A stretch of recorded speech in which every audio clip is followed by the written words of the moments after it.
ہارون الرشید کی بیوی زبیدہ خاتون بڑی نیک اور دیندار ملکہ تھی۔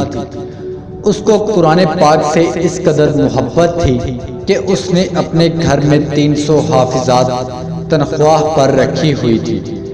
اس نے ان کی شفٹیں بنائی ہوئی تھی، ہر شفٹ میں 100 حافظات تھی۔ ان حافظات کو محل کے مختلف کونوں، برآمدوں، کمروں میں بٹھا دیا جاتا تھا اور ان کا کام اپنی شفٹ میں بیٹھ کر بس قرآن مجید پڑھنا ہوتا تھا۔ اس طرح ہر وقت محل میں 100 حافظات کے قرات کی آواز آتی تھی۔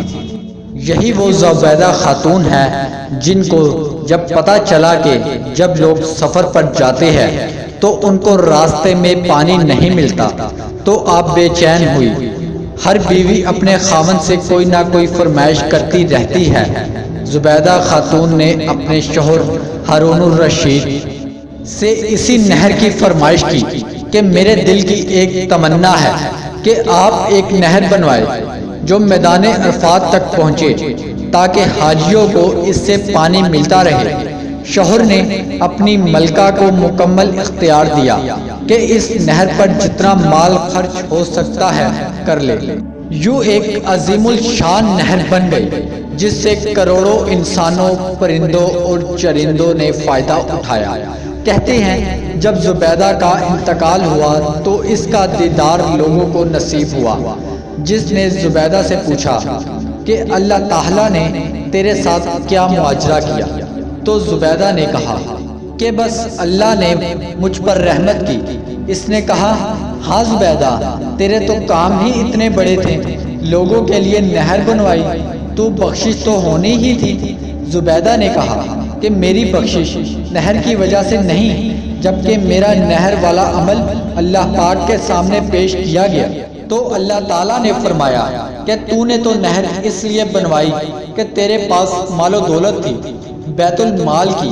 اگر بیت المال نہیں ہوتا تو تم یہ نہر نہیں بنوا سکتی تھی۔ یہ کوئی ایسا اہم کام نہیں جس سے تیری بخشش ہو جائے۔ تو مجھے بتا تم نے میرے لیے کون سا عمل کیا؟ زبیدہ خاتون کہتی ہے کہ یہ سن کر میں ڈر گئی کہ میرے پاس تو ایسا کوئی عمل نہیں ہے۔ اس گھبراہٹ میں اللہ پاک میری طرف متوجہ ہوئے۔ سارے عمل میں بس ایک ہی ایسا عمل ہے جو تو نے صرف میرے لیے کیا ہے۔ ایک بار جب تم کو بھوک لگی تھی اور کھانا کھا رہی تھی، منہ میں لقمہ ڈالنے سے پہلے اذان کی آواز تیرے کانوں میں آئی۔ اس وقت تمہارے سر پر دوپٹہ ٹھیک نہیں تھا، آدھا سر ننگا تھا۔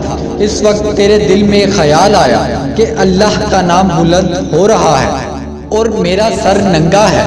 تم نے اپنی بھوک کی پرواہ نہ کی، لقمہ نیچے رکھا اور دوپٹہ ٹھیک کر لیا اور پھر کھانا شروع کیا۔ تو نے لقمے میں جو تاخیر کی وہ میرے نام کے ادب کی وجہ سے تھی، بس تیرے مغفرت کی وجہ یہی ہے۔ اللہ پاک اعمال کا چھوٹا بڑا ہونا نہیں دیکھتا، لاکھوں روپے کے زکات اور خیرات کو نہیں دیکھتا، وہ تو دل میں چھپے تقوی کو دیکھتا ہے۔